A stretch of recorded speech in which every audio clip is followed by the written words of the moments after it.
सर्व पत्रकार मित्रांचं मी स्वागत करतो। आज 3-4 विषयाच्या संदर्भामध्ये आपल्याशी बोलण्याकरता मी आज तुमच्या पुढे आहे। मी तुमच्या सगळ्यांचं पुन्हा एकदा मनापासून स्वागत करतो। काय झालं आहे, सध्या देश पातळीवर विशेषतः पंजाब, हरियाणा, त्याच्यानंतर राजस्थान ह्या भागामध्ये आणि इव्हन महाराष्ट्रामध्ये देखील लंपी स्किन डिसीज हा मोठ्या प्रमाणावर फैलावतोय आणि त्याच्यात वॅक्सिन जर वेळेमध्ये घेतलं गेलं नाही तो म्हशीला होत नाही असं सांगितलं जातं।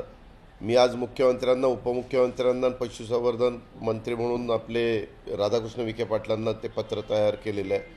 आज कॅबिनेट करून CM साहेब औरंगाबादला गेले। पण शेतकऱ्यांच्या दुग्ध व्यवसायावर अतिशय मोठा परिणाम करणारा अशा प्रकारचा हा लंपी आजार, हा स्किन डिसीज आलेला आहे आणि ह्याच्यात वॅक्सिन जर नाही केलं तर तो फार मोठ्या प्रमाणावर फोफावतोय। राजस्थानमध्ये फार मोठ्या प्रमाणावर काही हजार जनावरं तिथं मृत्युमुखी पडली। पंजाबमध्ये आणि हरियाणामध्ये ते प्रमाण कमी आहे, परंतु आपल्या महाराष्ट्रामध्ये ठराविक जिल्ह्यामध्ये तशा प्रकारच्या आजार गायींना झालेले पाहायला मिळालेलं आहे। माझं राधाकृष्ण विखे पाटलांशी काल बोलणं झालं। काल मी ही गोष्ट पवारसाहेबांच्याही लक्षात आणून दिली, कारण ते कृषी मंत्री असताना देश पातळीवरचं पशुसंवर्धन खातं ते त्यांच्या अंडर त्या ठिकाणी होतं। त्याच्यावर त्यांनी संबंधित खात्याच्या देश पातळीवरच्या मंत्री महोदयांनाही फोन लावला होता आणि सचिव महोदयांनाही फोन लावला होता।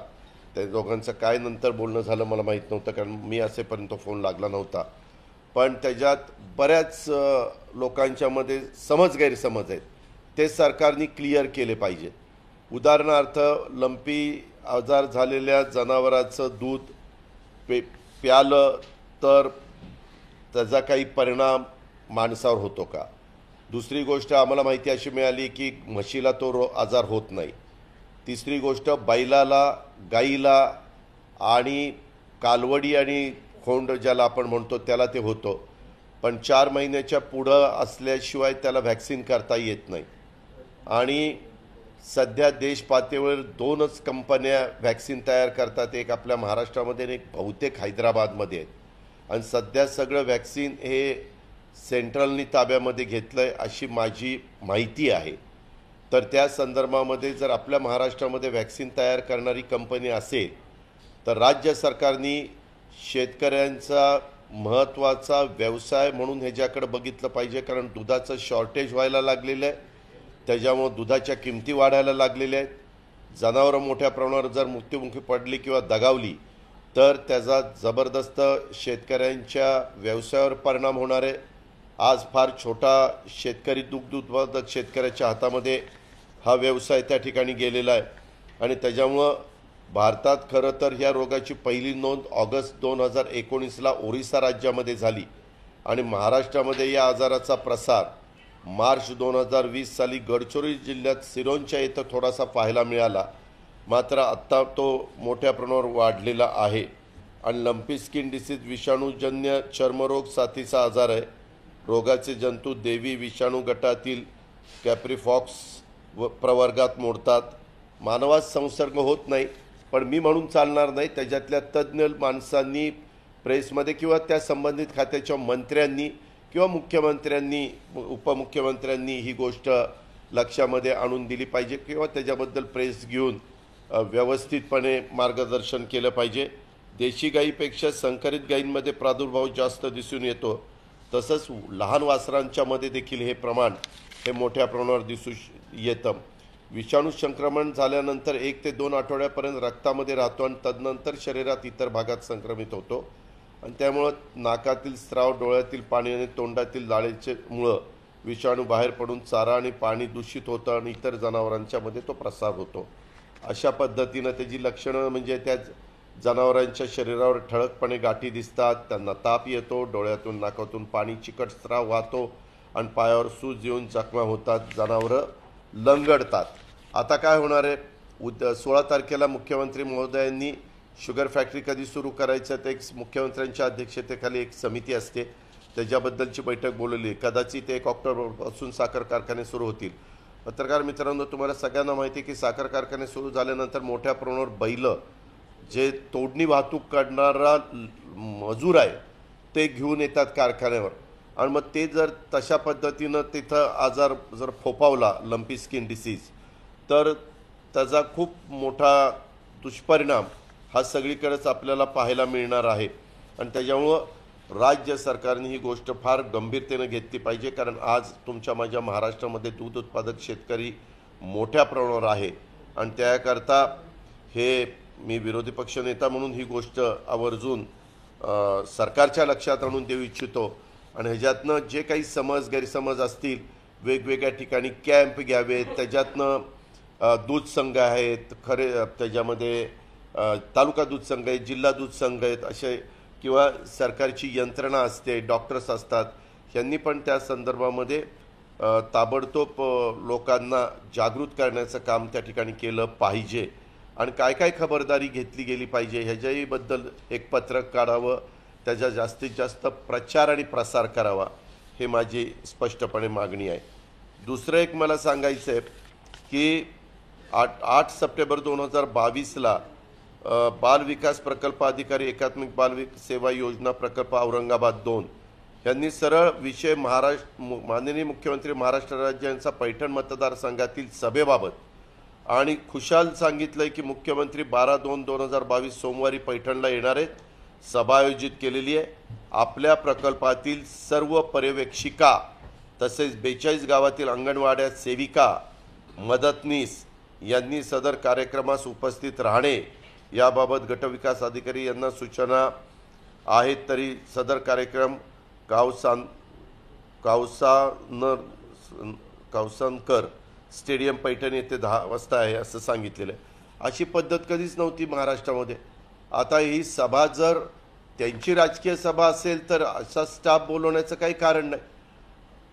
अशा पद्धतीनं जर महिला बालकल्याणचा कार्यक्रमच सेविका म्हणजे अंगणवाडी सेविका आणि मदतनीस आणि यांच्याबद्दल पण कधी आपण एक दिवसाचा परिसंवाद घेतो किंवा काही कार्यक्रम होतो किंवा काही त्यांना माहिती द्यायची असेल तर ती माहिती देण्याचा प्रयत्न करतो. त्याबद्दल महाराष्ट्रामध्ये हे पहिल्यांदा घडतं आहे.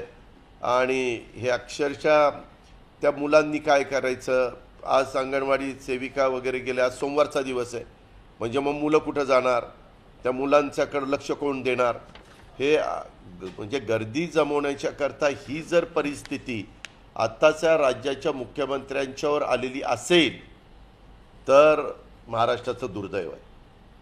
हे फार गंभीरतेनं सरकारने घेतलं पाहिजे. नक्की काय घडलंय आता ते कदाचित सांगतील. आमच्या परस्परच कुणीतरी आदेश काढले. आम्ही पण सरकारमध्ये काम केलेली माणसं आहोत.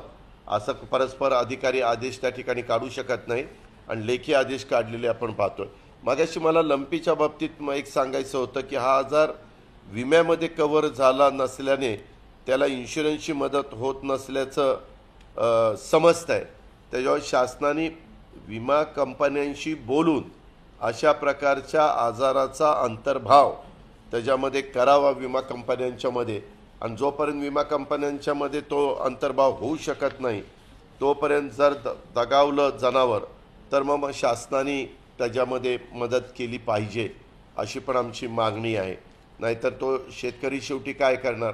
बऱ्याचशा ठिकाणी 1-2 गाई त्याच्या दारात असतात आणि त्याच्यातनं तो त्याचं स्वतःचं उपजीविका साधं पार पाडत असतो. त्याच्यामुळं त्या लोकांच्यावर तर खूप मोठं संकट त्या ठिकाणी येणार आहे. ह्याचंही सरकारने लक्षामध्ये घेतलं पाहिजे. त्याचबरोबर आजपर्यंत, आज 12 तारीख आहे सप्टेंबरची, आजपर्यंत अजूनही पालकमंत्री नेमले गेलेले नाही. आम्ही सरकार ज्यावेळेस उद्धव ठाकरे साहेबांनी राजीनामा दिला त्याच्यानंतर आजपर्यंत किती महिने झाले तुम्हाला माहिती आहे. 2 महिन्यापेक्षा जास्त काळ गेला तरी राजीनामे पालकमंत्री नेमले गेलेले नाहीत. मात्र सगळ्या जिल्हाधिकाऱ्यांना आदेश असे दिले गेलेले आहेत नवीन पालकमंत्री आल्यानंतर ते DPDCच्या संदर्भामध्ये कसे पैसे खर्च करायचे, कुठली कामं घ्यायची, काय घ्यायची. आता तुम्ही मला सांगा, सप्टेंबरपर्यंत अजून काहीच नाही. नंतर ऑक्टोबर, नोव्हेंबर, डिसेंबर, जानेवारी, फेब्रुवारी, मार्च फक्त 6 महिने राहतात. मार्च इयर एंडिंगपर्यंत ते पैसे खर्च नाही झाले तर ते पैसे लॅप्स होतात. त्याच्यामुळं माझ्याकडेच नियोजन खातं अनेक वर्ष होतं. त्यावेळेस आम्ही ह्याचं नियोजन प्लॅनिंग फार व्यवस्थितपणे करायचो, परंतु ह्यांना कशामुळं वेळ नाही, काय वेळ नाही हे कळायला मार्ग नाही. असंही कानावर येतं की बाबा हिवाळी अधिवेशनापर्यंत मंत्रिमंडळाची वाढ कदाचित होणार नाही, कारण आमदारांची नाराजी वाढेल. पालकमंत्र्यांच्याबद्दल देखील एकेका जिल्ह्यामध्ये दोघं तिघं इच्छुक आहेत. मग शेवटी पालकमंत्री कोणाला करायचं, असाही यक्ष प्रश्न काही त्यांच्यासमोर आहे का काय, ह्याचंही स्पष्टीकरण राज्याच्या मुख्यमंत्र्यांनी उपमुख्यमंत्र्यांनी दिलं पाहिजे. कारण शेवटी त्या भागामध्ये काही घटना, आता काल पण मोठ्या प्रमाणावर महाराष्ट्रामध्ये काही ठिकाणी ढगफुटी झाली, मोठ्या प्रमाणावर पाऊस पडला, अनेक ठिकाणी आपली धरणं भरलेली आहेत आणि एवढं प्रचंड पाणी ओव्हरफ्लोचं धरणातनं सोडलेलं आहे आणि तो वाहून चाललेला आहे. पण हे सगळं चाललेलं असताना त्याच्यामध्ये लक्ष द्यायला कोण आहे, लक्ष द्यायचं कोणी, ही जबाबदारी तर त्या ठिकाणी कुणावर तरी नेमायला पाहिजे. आता मध्ये हे 20 लोक होते, 20 लोकांना झेंडावंदन करता आलं, परंतु बाकीच्या जवळपास 16 ठिकाणी झेंडावंदन करण्याच्या करता प्रशासकीय अधिकाऱ्यांना तिथं नेमावं लागलं. हे लोकशाहीमध्ये मान्य होणार गोष्ट नाही आहे. कारण लोकांनी निवडून दिलेल्या ज्यांना कुणाला तुम्हाला नेमायचं आहे त्यांना नेमा, पण ह्या पद्धतीनं जो काही कारभार चालला आहे, ह्या कारभाराचा मी तीव्र शब्दामध्ये धिक्कार करतो, निषेध करतो. त्याचबरोबर मला हे 2-3 विषयाच्या बरोबरच एक विषय सांगायचा होता. आपल्याला सगळ्यांना माहिती आहे पत्रकार मित्रांनो, राष्ट्रवादी काँग्रेस पक्षाचं 2 दिवसाचं राष्ट्रीय अधिवेशन काल दिल्लीमध्ये पार पडलं. एक विस्तारित कार्यकारिणी होती, ती परवा दिवशी होती, ती संध्याकाळी 5ला सुरू झाली, रात्री 9 ते 10पर्यंत चालली. आणि नंतर खुलं अधिवेशन होतं, ते काल सकाळी 10 वाजता सुरू होणार होतं आणि दुपारी 3 वाजेपर्यंत चालणार होतं. आणि त्या पद्धतीनं ते झालं. त्याच्यामध्ये अधिवेशनात पक्षाचे राष्ट्रीय अध्यक्ष आदरणीय पवारसाहेब आणि वरिष्ठ नेत्यांनी पक्षाची धोरणं आणि पुढच्या वाटचालीच्या बद्दल कार्यकर्त्यांना आणि जे कोणी मेंबर होते त्या मेंबर लोकांना मार्गदर्शन केलं. आता ह्याच्यामध्ये महाराष्ट्र राज्याचे प्रांताध्यक्ष या नात्याने सन्माननीय जयंत पाटील साहेबांनी राज्याची भूमिका मांडली आणि राष्ट्रीय अधिवेशनामध्ये राष्ट्रीय नेते आणि प्रांताध्यक्ष बोलणं अपेक्षित असतं. त्यामुळं मी तिथं बोलणं टाळलं, परंतु माध्यमांनी नेहमीप्रमाणे वेगळा अर्थ काढला. वास्तविक मला तिथं कोणी बोलू नका असंही सांगितलेलं नव्हतं. मीच माझी भूमिका त्या ठिकाणी घेतली आणि मी एकटाच बोललो नाही असं नाही. तसं बघितलं तर सुनील तटकरे पण वेळेअभावी बोलू शकले नाही. त्याचबरोबर वंदना चव्हाण ताईंचं नाव होतं, त्या पण वेळेअभावी बोलू शकल्या नाही. अजून काही 2-3 नावं 3-4 नावं वेगवेगळ्या राज्याचे प्रतिनिधी म्हणून तिथं आलेले होते, त्यांच्या संदर्भातली होती, तेही संबंधित त्या ठिकाणी बोलू शकले नाही, वेळेच्यामुळं बोलू शकले नाही. आणि बाकीचे सगळं व्यवस्थितपणे मी नंतर तिथं मराठी मीडियाशी चर्चा केली, त्यांना साधारण काय झालं ते सांगितलं. पण कारण नसताना मी मध्ये थोडासा बाहेर वॉशरूमला गेलो, तरी अजित पवार बाहेर गेले. अरे मी बाहेर जायचं नाही काय वॉशरूमला, काही मला कळतच नाही. म्हणजे हा जो काही प्रकार चाललेला आहे, जरूर प्रत्येकाला आपली आपली भूमिका मांडण्याचा अधिकार आहे.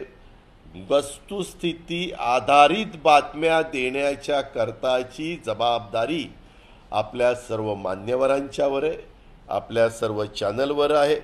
आणि त्यामुळं मी राज्यात गेल्यानंतर माध्यमांच्या समोर बोलीन. मी कालही त्यांना सांगितलं की मी सहसा, तुम्हालाही माहिती आहे की मी 91ला खासदार झालो, तेव्हापासून 31 वर्ष झाली. त्या 31 वर्षात सहसा मी राष्ट्रीय पातळीवर जातो, उपस्थित राहतो. मी कधी तिथं मार्गदर्शन करत नाही. राज्यामध्ये कुठं सभा असतील, राज्यामध्ये अधिवेशन असेल, राज्यामध्ये काही चर्चासत्र असेल तर जरूर मी त्या संदर्भामध्ये भाग घेत असतो. मी माझी भूमिका त्या ठिकाणी स्पष्टपणे त्या बाबतीमध्ये मांडत असतो, हेही आपल्याला सगळ्यांना माहिती आहे. आणि त्याच्यामुळं तुमचे गैरसमज दूर करून राज्यासमोरचे सध्याचे प्रश्न आणि राज्य सरकारची चुकीची धोरणं मांडण्याच्या करताची खरी ही पत्रकार परिषद आहे. त्याच्यातलं महत्त्वाचं कारण म्हणजे लंपी हा जो काही आजार आहे तो प्रचंड मोठ्या प्रमाणावर पसरतोय आणि जास्तीत जास्त राज्यातल्या बैलांना आणि गायींना आणि 4 महिन्याच्या पुढचे वासरं आणि खोंड यांना लसीकरण झालं पाहिजे. केंद्र सरकारने काहीतरी एक माहिती मला अशी मिळाली, जर एखाद्या गावामध्ये लंपी आजार जनावरांना झाला तर 5 किलोमीटरच्या एरियामध्ये सगळ्या जनावरांना वॅक्सिनेशन करायचं असं काहीतरी त्यांनी धोरण ठरवलेलं आहे. आणि त्याच्यामुळं जेवढ्या प्रमाणात वॅक्सिन महाराष्ट्र गव्हर्नमेंटला मिळायला पाहिजे, परवा 10 लाख वॅक्सिन आपल्याला आलं, त्याच्यात वेगवेगळ्या जिल्ह्याला किती द्यायचं तो त्यांचा अधिकार आहे. जसं कोरोनाच्या काळामध्ये आम्ही वॅक्सिन आल्यानंतर त्या प्रमाणामध्ये सगळीकडे पाठवायचो तशा पद्धतीनं पाठवलं आहे, परंतु ते वॅक्सिन फार कमी आहे. माझं तर स्पष्ट सरकारला सांगणं आहे की 2च जर वॅक्सिन तयार करणाऱ्या कंपन्या असतील तर परदेशातनं वॅक्सिन मागवा, पण त्या माझ्या शेतकऱ्याचं जनावर जगलं पाहिजे, ते ह्या लंपी आजारातनं बाहेर पडलं पाहिजे किंवा ते कुठल्याही परिस्थितीमध्ये त्यांना लंपी आजाराचा प्रादुर्भाव होता कामा नये, ही पण जबाबदारी त्या ठिकाणी सरकारने घेतली पाहिजे. तसंच काल राष्ट्रवादी काँग्रेस पक्षाच्या राष्ट्रीय कार्यकारिणीत केंद्र आणि राज्यातल्या सरकारच्या शेतकरी, कष्टकरी, मागास, आदिवासी, अल्पसंख्याक, ओबीसीच्या अन्यायकारक धोरणांच्या विरुद्ध संघर्ष करण्याचा निर्णय घेण्यात आला. राज्यातील विरोधी पक्षनेता म्हणून विद्यमान राज्य सरकारच्या चुकीच्या धोरणाविरुद्ध संपूर्ण विरोधी पक्ष आणि राष्ट्रवादी काँग्रेस पक्ष एकजुटीनं लढा देईल असाही विश्वास मी तुमच्या माध्यमातून राज्यातील जनतेला त्या ठिकाणी देतो. राज्याच्या समोर पत्रकार मित्रांनो अनेक गंभीर प्रश्न आहेत. गणेशोत्सवाच्या काळात राज्यामध्ये शिवसेना आणि शिंदे गटात राजकीय कार्यकर्त्यांच्यामध्ये ठिकठिकाणी संघर्ष झाला. तुम्ही बघा, अधिवेशन संपल्यापासून कालपर्यंत खुशाल कुणी आमदार रिव्हॉल्वर काढतंय, आवाज करते, कधीच असं नव्हतं. काय यूपीमध्ये आपण ऐकतो, म्हणजे मी बिहार आणि यूपी राज्याची बदनामी करू इच्छित नाही, नाहीतर पुन्हा तिथं माझा निषेध व्हायचा, पण त्या संदर्भामध्ये आपल्याला काही गोष्टी कानावर येतात आणि मग आपण त्याबद्दलची नोंद घेत असतो.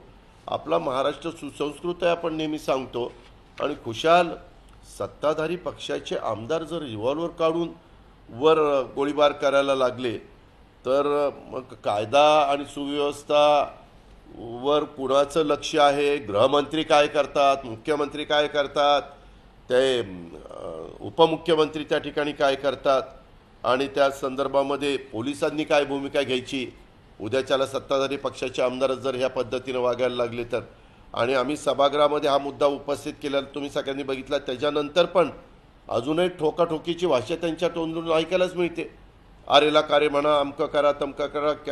कॅबिनेट मंत्री कार्यक्रमामध्ये तशा प्रकारचं आव्हान करतात आणि मी तुमच्या मागे आहोत. अरे काय चाललेलं आहे, कशा पद्धतीचा कारभार चाललेला आहे, ह्याचं काहीतरी लक्षामध्ये यांनी घेतलं पाहिजे. गांभीर्य प्रकारच त्यांच्यामध्ये राहिलेला नाही आहे. आणि राज्यात अनेक हे गंभीर प्रश्न असताना हे ठिकठिकाणी संघर्ष होत आहे.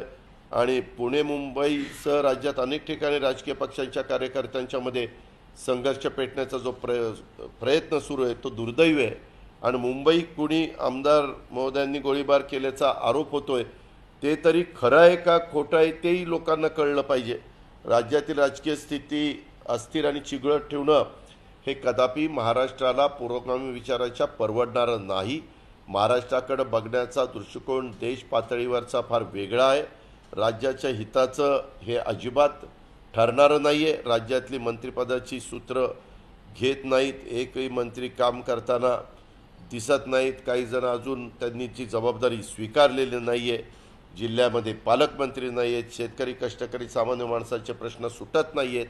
आता नंतर जिथं ढगफुटी झालेली आहे, जिथं अतिवृष्टी झालेली आहे, जिथं पिकांचं नुकसान झालेलं आहे, त्याच्याबद्दल पण स्टँडिंग ऑर्डर राज्याच्या प्रमुखांनी दिल्या पाहिजे, कृषी मंत्र्यांनी दिल्या पाहिजे, महसूल मंत्र्यांनी दिल्या पाहिजे, उपमुख्यमंत्र्यांनी दिल्या पाहिजे, किंवा पंचनामे करा आणि ताबडतोब जी काही तातडीची मदत असेल, NDRFची असेल, SDRFची असेल किंवा मदत पुनर्वसन विभागाची असेल, ती त्या ठिकाणी शेतकऱ्याला झाली पाहिजे.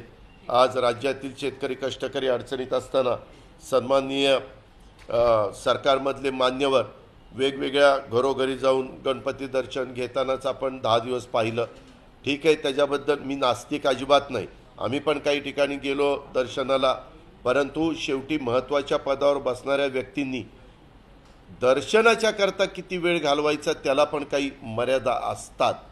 म्हणजे आज काही पहिल्यांदाच आपल्या इथं गणेशोत्सव साजरा झाला नाही आणि गणेशोत्सवाच्या मिरवणुका किती काळ चालवायच्या ह्यालाही काहीतरी बंधनं असली पाहिजे ना. बाबा सकाळी किती वाजता अनंत चतुर्दशीच्या दिवशी गणेश विसर्जनाच्या निमित्तानं मूर्तीचं आगमन झालं पाहिजे, सुरुवात झाली पाहिजे. या सगळ्याच्या बद्दलची बंधनं, आवाज काय चाललेला होता, सगळं खुलं म्हणजे फार किती लोकांचे कान आता बंद पडणार आहेत त्याचं ज्याचं त्यालाच माहिती. आणि तुम्ही बघा ह्याच्यातले जे काही तज्ज्ञ डॉक्टर लोक आहेत त्यांच्याकडनं पण माहिती घ्या. कुणी तिथं बोलायला तयार नव्हतं, कुणी तिथं लक्ष द्यायला तयार नव्हतं. मी तर पुण्यामध्ये सुरुवात केली, नेहमीच आम्ही पुण्यामध्ये सुरुवात करतो विसर्जनाच्या मिरवणुकीची. त्यावेळेस आम्ही सकाळी संबंधित सगळी पोलीस यंत्रणा सगळे अधिकारी तिथे हजर ठेवतो आणि त्यांना सांगतो की इतक्या वाजता सुरुवात झालीच पाहिजे.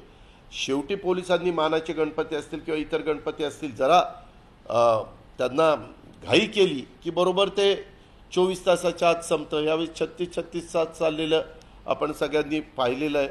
आणि ह्या गोष्टी मग विसर्जन 10व्या दिवशी होणार होतं, मग ते 11व्या दिवशी झालं, मग ते नियमात बसतं का नाही बसतं, ह्याही वेगवेगळ्या प्रकारचे प्रश्न त्याच्यातनं त्या ठिकाणी निर्माण होऊ शकतात. आणि एकंदरीतच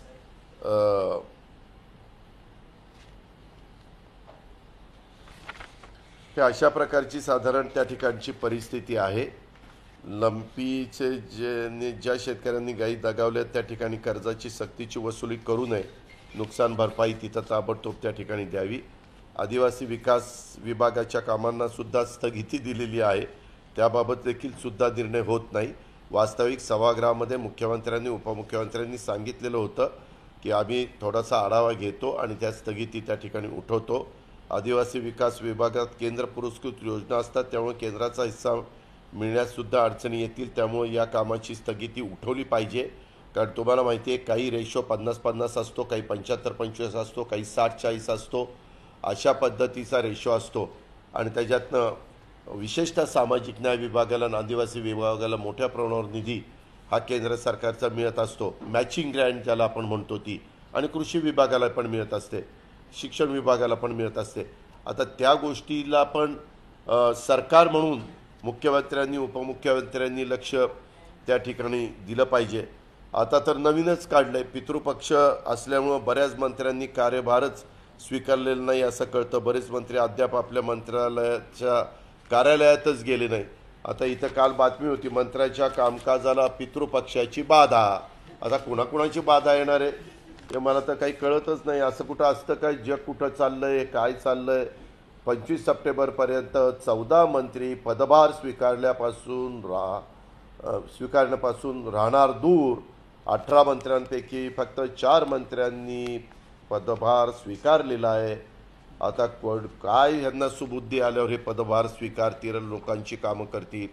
पत्रकार मित्रांनो, अतिशयोक्ती नाही, हजारो फाईल तुंबलेले आहेत, हजारो फाईल. काही काहींच्याकडं महत्त्वाची खाती आहेत, त्यांच्या फाईल्स, एक तर मुख्यमंत्र्यांच्याकडं प्रचंड कामाचा ताण असतो आणि त्याच्यात आम्हाला देवदर्शन करून गणपतीला जाऊन ते सगळं बघून फाईल काढायच्यात.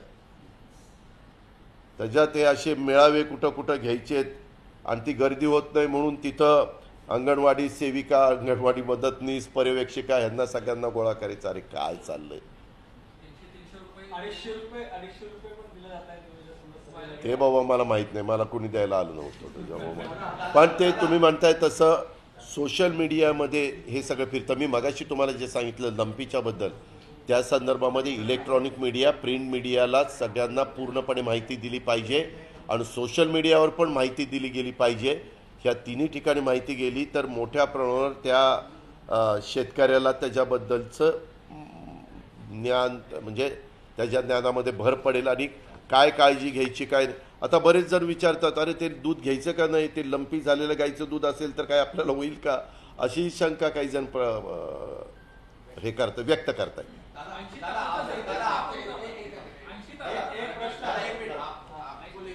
नाही अद्याप मराठीच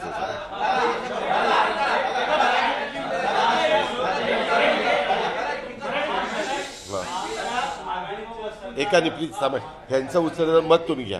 हां माध्यम वस्तुनिष्ठ बातम्या करत नाही आहेत असं आपण म्हणाला, पण यापूर्वी ज्या ज्या वेळेस तुमच्या नाराजीच्या बातम्या आलेल्या आहेत त्याच्या काही दिवसांनी राज्यात राजकीय भूकंप झालेला आहे.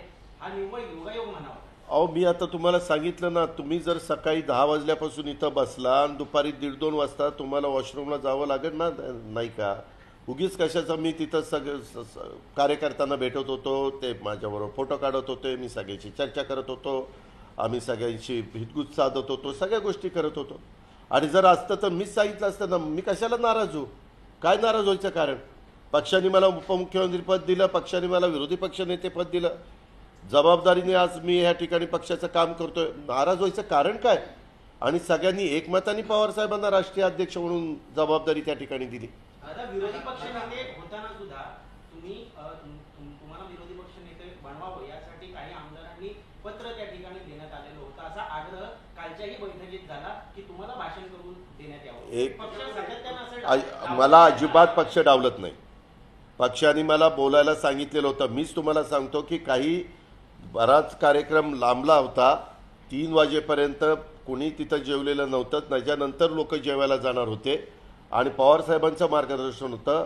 राष्ट्रीय अध्यक्ष राष्ट्रीय अधिवेशन ज्यावेळेस असतं त्यावेळेस त्यांच्या भाषणाने समारोप होत असतो. त्याच्यामुळे आम्ही सगळेजण साहेब, एकतर त्यांचं पहिलं अध्यक्षीय भाषण त्यांनी छापूनच दिलेलं होतं, ते सगळ्यांनी आम्ही वाचलं, परंतु नंतरचं भाषण ते शेवटचं त्यांचं होतं. त्याच्यामुळं आम्ही सगळे त्या भाषणाच्या आतुरतेने वाट बघत होतो.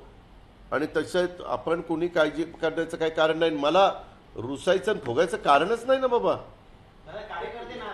अरे अजिबात नाही. मी कार्यकर्त्यांना काय सांगायचं ते सांगितलं. काय कार्यकर्ते नाराज नाही, सगळे मजेत होते, सगळे. नंतर आम्ही जेवलो. थांब थांबा एक मी थांब रे बाबा. हां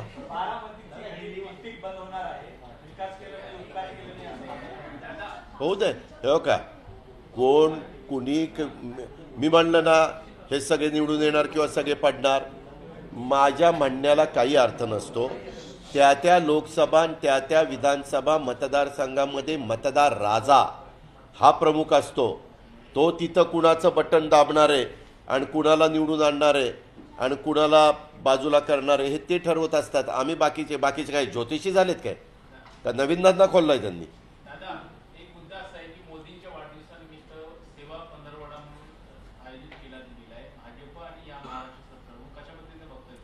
हो का, वेगवेगळे राष्ट्रीय प्रमुख नेते असतात. आम्ही पण कधी कधी पवारसाहेबांच्या वाढदिवसाला स्वाभिमानी सप्ताह घेतो. असे वेगवेगळे कार्यक्रम घेत असतात. आज मोदी देशाचे पंतप्रधान आहेत आणि भाजपचे प्रमुख स्टार प्रचारक आहेत. सगळं मोदींच्यावरच आज तो पक्ष चाललेला आहे. त्रिवार सत्य हे कुणी नाकारू शकत नाही. मोदींचा फोटो लावतात म्हणूनच हे निवडून येतात. ह्याच्यातल्या एकाने मोदी साहेबांचा फोटो न लावता निवडून येऊन दाखव, आहे काय कुणाची धमक? त्यामुळं त्यांच्या पक्षाचे वरिष्ठ नेते असल्यामुळं त्यांचा एखादा पंधरवडा किंवा एखादा सप्ताह अशा पद्धतीनं साजरा करणं तो त्यांचा पक्षांतर्गत बाब आहे, प्रश्न आहे, तो त्यांनी करावा. हां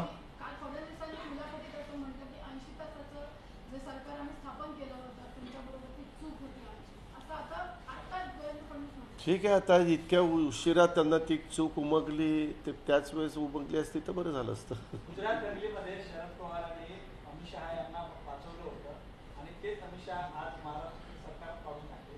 काय म्हणताय? कोण म्हणलं वाचवलं होतं?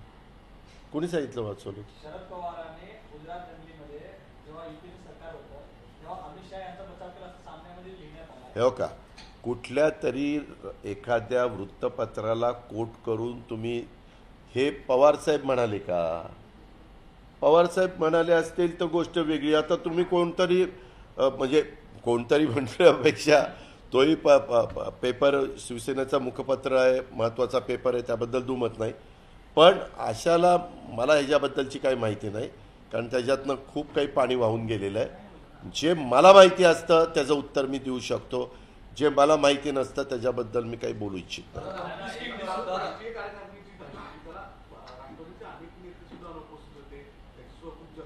कोण अनुपस्थित होतं?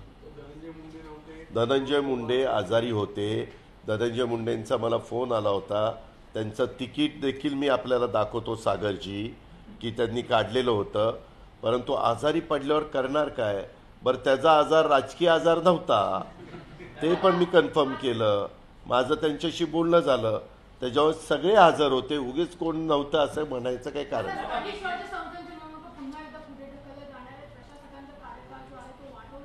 हा पूर्णपणे सरकारच्या हातातला प्रश्न आहे. खरं तर निवडणुका लागल्या पाहिजे. आता मागच्या वेळेस आम्ही सरकारमध्ये असताना पावसाळा होईपर्यंत निवडणुका लावू नका असं म्हटलं होतं. सप्टेंबर एंड नंतर निवडणुका लाव्या.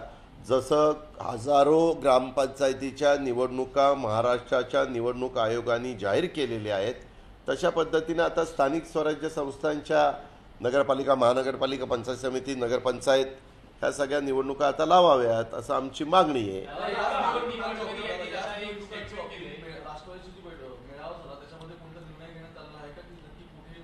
या संदर्भामध्ये राष्ट्रीय पातळीवर ह्याची चर्चा झालेली नाही, परंतु राज्याच्या पातळीवर साधारण साधक-बाधक चर्चा झाली.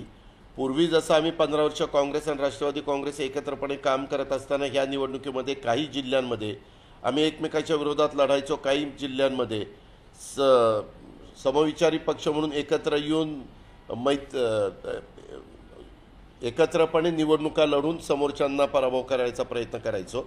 ह्याही वेळेस साधारण आम्ही शिवसेनेकडला नाही विनंती करणार, शिवसेना म्हणजे उद्धव ठाकरे साहेबांची मूळ शिवसेना, त्यांनाही विनंती करणार आहोत आणि राष्ट्रवादी काँग्रेस आणि काँग्रेस किंवा तिघांनी मिळून आपण महाविकास आघाडीमध्ये 2.5 वर्ष काम केलं तर एक चांगल्या पद्धतीनं रिझल्ट मिळण्याच्याकरता आपण एकत्र येऊ. पण आम्ही सरकारमध्ये असताना आम्ही एकत्रपणे निवडणुका जेवढ्या झाल्या तिथं लढलेलो नव्हतो. आम्ही वेगवेगळ्या लढलेलो होतो, कारण आमच्याही कार्यकर्त्यांना वाटतं किंवा त्या निमित्तानं आम्हाला संधी मिळते. परंतु राज्यस्तरावरचा निर्णय राज्यस्तरावर आम्ही घेऊच. नाना पटोले घेतील, जयंत पाटील घेतील किंवा उद्धव ठाकरे साहेब घेतील, असे सगळे मान्यवर घेतीलच. पण त्याचबरोबर हे बहुतेकदा जिल्हा स्तरावर तो अधिकार दिला जातो, कारण त्या त्या जिल्ह्यामध्ये तिथली राजकीय परिस्थिती वेगळी असते आणि मग त्यांनी तिथल्या तिघांनी ठरवावं की बाबा इथं काय आपण केलं पाहिजे आणि त्या पद्धतीने पुढे गेलं तर ते जास्त संयुक्तिक ठरेल असं माझं मत आहे. अरे आमचा संबंध ना मराठी.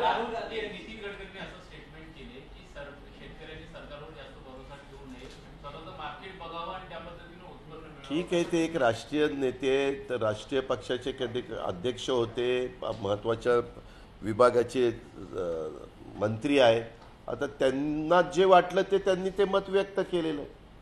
आता ते शेतकऱ्यांना योग्य वाटलं तर शेतकऱ्यांनी त्याची नोंद घ्यावी. राहुल गांधी यांची भारत जोडो यात्रा सुरू आहे. हा, पुण्यामध्ये प्रचंड पाऊस झाला, सगळीकडे पाणी तुंबलं होतं. आतापर्यंत मुंबई महापालिका आणि मुंबईच्या पाणी संचालनावर खूप मोठ्या प्रमाणात भाजप टीका करत होतं. आज पुण्यामध्ये सत्ताधारी भाजप याच्यावर मात्र निवृत्त होताना दिसतात. राजकीय नेते मोठे मुंबईचे बोलत नाही. त्यामध्ये ते हे नवीन कुठं, हे वर्षानुवर्ष चालत आलेले. ज्यावेळेस त्यांच्या अंगलट येतं त्यावेळेस ते बोलत नाही आणि ज्यावेळेस अंगलट येत नाही त्यावेळेस अगदी सगळ्या तलवारी धारबीर लावून चाललेलं असतं सगळ्यांचं. हे त्यांचा स्वभाव आहे. स्वभावाला काय औषध नसतं.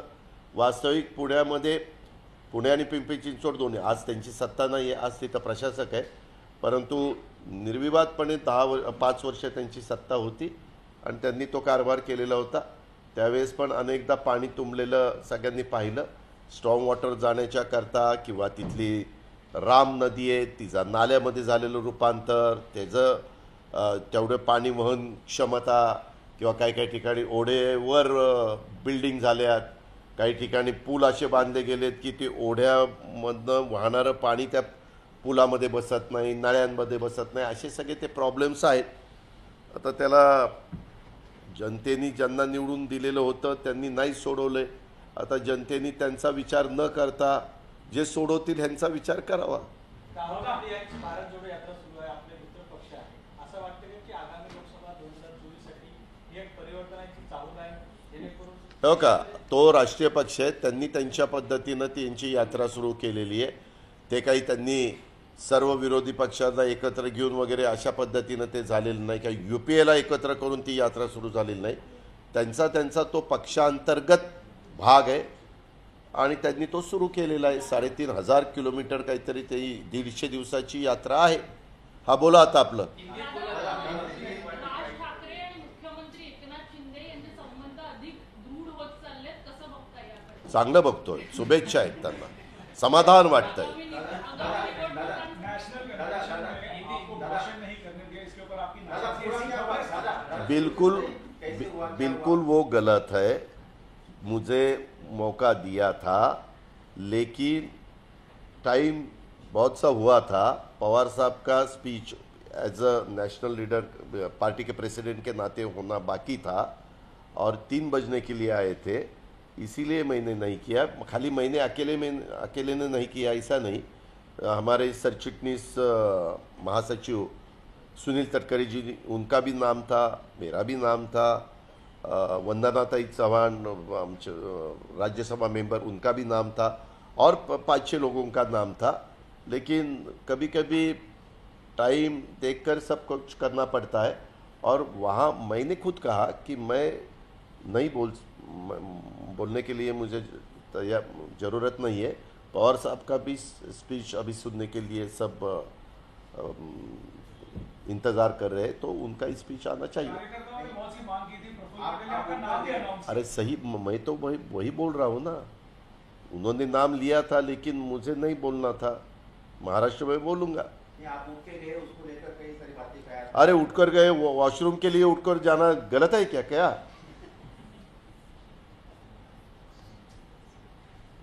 तो कोई नाराजगी नहीं किसी को? बिल्कुल नाराज नहीं. स्टैम्प पेपर पे लिख कर दो, मैं नाराज नहीं हूँ. असामंतांची विरोधी पक्ष नेत्यापदी जेव्हा आपली निवडणूक झाली, त्यावेळेस त्यांचा विरोध होता की त्यांनी जयंत पाटलांना विरोधी पक्ष नेता करावा, अशामुळे ती नाराजी आहे असं बोललं जातं. अशी काही नाराजी नाही. हे असले नाराजी बिराजी फालतू विषय सोडून द्या. ह्याला काही महत्त्व देऊ नका.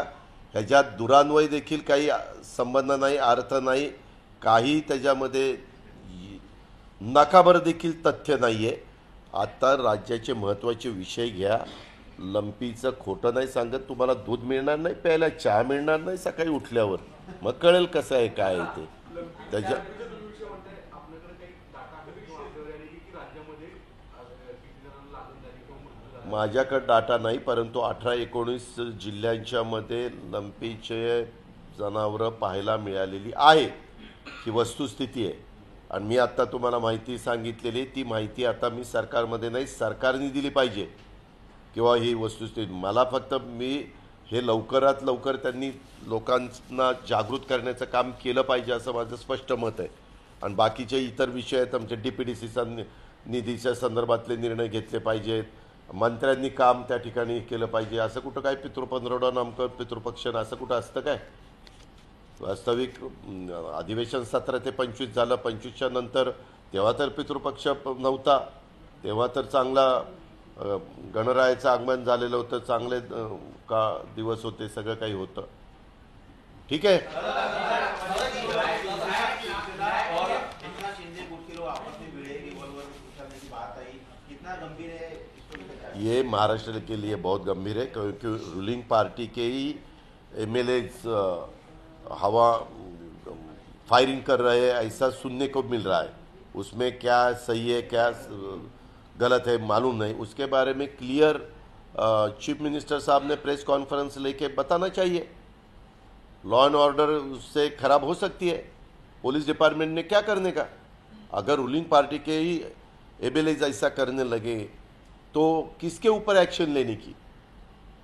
दादा, दुसरीकडे नवनीत राणा त्यांचे पती सांगत असतात की यांची बदली होणार आहे, यांच्यावर कारवाई करा, तर पोलीस स्टेशनमध्ये जाऊन ते कशा पद्धतीने वागतात, पोलीस पत्नी त्यावर मध्ये ॲक्शन घेतली बरोबर नाही, काय पद्धतीने तुम्ही बघता? आपल्या इथं मी खरोखरीच सांगतो की आपल्या इथं काही वेगवेगळी परंपरा आहे. प्रशासन आणि सरकार याच्यामध्ये फार व्यवस्थितपणे, म्हणजे ब्युरोक्रेसी आणि सरकार याच्यामध्ये फार व्यवस्थित सौंदर्याचं असं वातावरण राहिलेलं आहे आणि तशाच पद्धतीनं ठेवलं गेलं पाहिजे. वास्तविक अशा पद्धतीनं जर कुठल्या पक्षाशी संबंधित व्यक्ती ज्याच्यातनं समज गैरसमज निर्माण होतील, ज्याच्यातनं लोकांच्या मनामध्ये देखील एक भीती निर्माण होईल, अशा काही वक्तव्य झाली तर त्यांनी हे थांबवायला पाहिजे. आमच्या विरोधी पक्षाच्या मधल्या कुणी केलं तर आम्ही आमच्या लोकांना सांगितलं पाहिजे. रुलिंग पार्टीच्या लोकांनी केलं तर रुलिंग पार्टीच्या लोकांना रुलिंग पार्टीच्या लीडरनी सांगितलं पाहिजे. आणि तुम्ही पत्रकार मित्रांनी बरोबर ज्याचे त्याचे कान टोचण्याचं काम केलं पाहिजे. कारण नसताना ही रुसलान हो फुगलान ही बंद करा. काय हसून दाखवू का काय करू ते बघू. नियम क्या कहता है? चीफ मिनिस्टर के मन में जब आएगा तब वो नियम ऐसा कुछ नहीं. चीफ मिनिस्टर ने ध्यान देना चाहिए, डिप्टी चीफ मिनिस्टर ने ध्यान देना चाहिए. जल्द से जल्द सभी जगह गार्डियन मिनिस्टर देने चाहिए. ये 20 लोग हैं तो कोई जगह 2-2 गार्डियन मिनिस्टर, एक मिनिस्टर को 2-2 डिस्ट्रिक्ट देने चाहिए. ऐसा होता है, पहले भी हुआ है. पतंगराव कदम जी 2 डिस्ट्रिक्ट के थे, बाकी के लोग थे, कभी मैं 2 डिस्ट्रिक्ट का था. ऐसा उसमें से रास्ता निकल सकता है. लेकिन निकालने के लिए जो मेन लीडर लोग हैं सीएम डीसीएम, उनको फुर्सत भी चाहिए. उनको शायद टाइम ही नहीं है, इसीलिए सब हो रहा है.